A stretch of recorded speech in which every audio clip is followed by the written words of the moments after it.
This here is part 4 of our 4-part series, so it's our final video of the VFC M27IAR Epic Milsim build. We're going to be taking a look at the whole gun and how it performs in this episode. So this video will actually contain several portions, just in small bits into the video itself.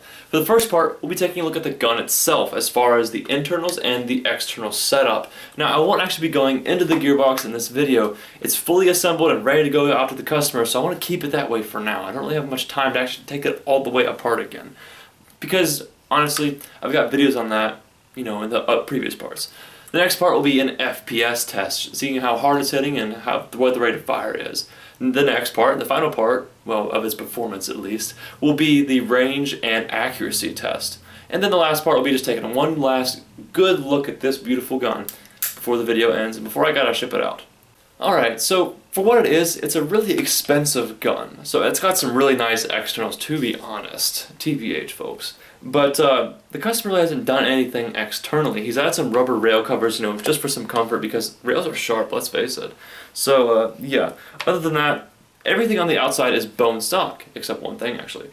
The grip. Now, I had to go with the ZCI grip because the M27 grip broke. And so it's defective, it's faulty, and I just couldn't use it. It's in part 2, I believe. So if you want to, go check it out. I'll leave a link below for that one. But yeah, this one actually looks better and it actually feels a heck of a lot better because the M27 grip was just horribly designed, if you ask me. It's too wide inside, so that's just a problem with the motor. So your hand's just like trying to grab all of it. And then number 2, it's got this huge, not huge, but actually really tiny peg here that is just really uncomfortable to hold. This grip is slimmer, and it leaves perfect room for the motor, and this little bump here isn't too small where it kills your finger. It feels just perfect, really. That's really it for our externals. I mean, like I said, the gun's beautiful, and he hasn't done anything to it, probably because it doesn't need anything done to it. So internally, this gun is just rocking it. I'm not gonna go, like I said, I'm not gonna go into the gearbox, so if you want to see the gearbox components, definitely check out the other videos. For the barrel group, what we're running is a 415mm barrel made out of brass. I believe it's a 6.04, but I'm not really sure on that one. The hop-up unit is plastic. It's a rotary hop-up unit, so that's decently cool. It's got an R-hop and a VFC stock bucking. Now, the Lonex 70-degree bucking would not fit in this chamber. It was just too wide, so I'm going to be sending that back with the customer for his use. And to be honest, it gets a good air seal, so there's no problems really there. And so there's no real need to swap it out if I don't have to. So like I said, I'll be sending the Lonex 70-degree bucking back with him. One of these days, I'm going to have to make a video on the rotary designed hop-up units. For some reason, people just believe that they're infinitely better than the standard design hop-up chamber by Tokyo Marui just because it's a rotary. And that's honestly false to a point. Rotary hop-up designs are good, but it's a matter of how you go about doing it. So like I said, I'm going to have to make a video on it one day and actually really go in depth about it. This rotary hop-up design, it's okay. It gets the job done, but it doesn't exactly do everything right. For the gearbox shell, what we're running on the inside is a 28 TPA ZCI based Franken torque motor with an SHS O-type pinion. For the gears, we got 10-to-1 SSG Siege Tech gears.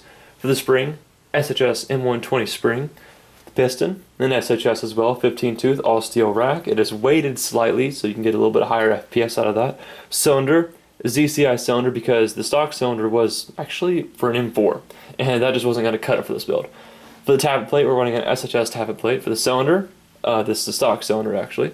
For this air nozzle, we are running the stock air nozzle because the SHS nozzle was way too long. So the reason why I put this one in instead of modifying the SHS one was because when I put this one in, I got just the same air seal, just the same performance. So there was no real need to modify the SHS nozzle, risk damaging it and making it useless to get the same effect here, where I don't have to modify it. Much easier for me and the customer in general. I'll be sending that part back along with the Lonex 70-degree bucking so that he doesn't, waste any money that he spent here on these parts. In addition, we're running a Kelly Colburn 3034 base FET, Eco Wire, small FET design, makes for an awesome setup. Obviously the Dean's connectors, that's pretty self-explanatory.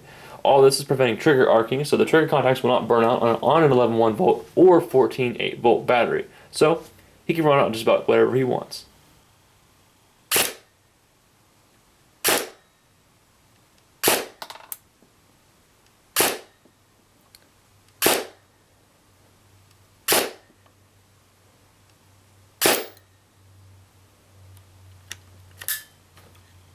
Alright, so as you can see, it's getting anywhere from 385 to around 390 FPS, which is right where the customer wanted it. He wanted just a hair below 400 so he could play it at outdoor fields, which is exactly what we got here. So I actually ended up having to short stroke 2 teeth on this TheAirsoftTech gear set because the M120 spring, long barrel, full cylinder got us around 440 FPS, which was ridiculous for an M120 spring. And that, I mean, I understand why it happened. Long barrel, full cylinder, you're going to get a lot of air volume in this barrel, and that means that BB's going to have just tons of energy behind it when it pops out the end of this right here. I understand why it was shooting so hard, but I personally don't like short stroking TheAirsoftTech gears. It just feels weird. You're grinding away at this $100 gear, $125 gear set, and it just feels like you're messing up something. But rest assured, I did not mess up. I've done this a lot before, so I'm not saying I messed up, but it just feels like it all the time. So let's move on to the last part, range and accuracy.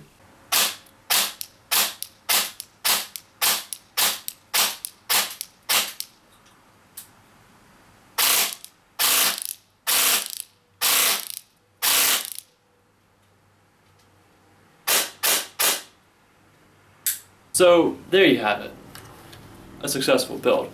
Now this build was mainly aiming for trigger response, reliability, FPS, and range and accuracy. Now I know you can get all of that with high rate of fire, but the customer definitely wanted a milsim style build, and I believe I certainly achieved that. Now I know this is shooting significantly faster than the average M27IAR, but you give and take a little bit. It's under 30 RPS. You did originally want under 30, and it's getting around 23 to 25 RPS. Now I would have actually registered that on my chrono to show it, but my chrono doesn't really accurately read rate of fire.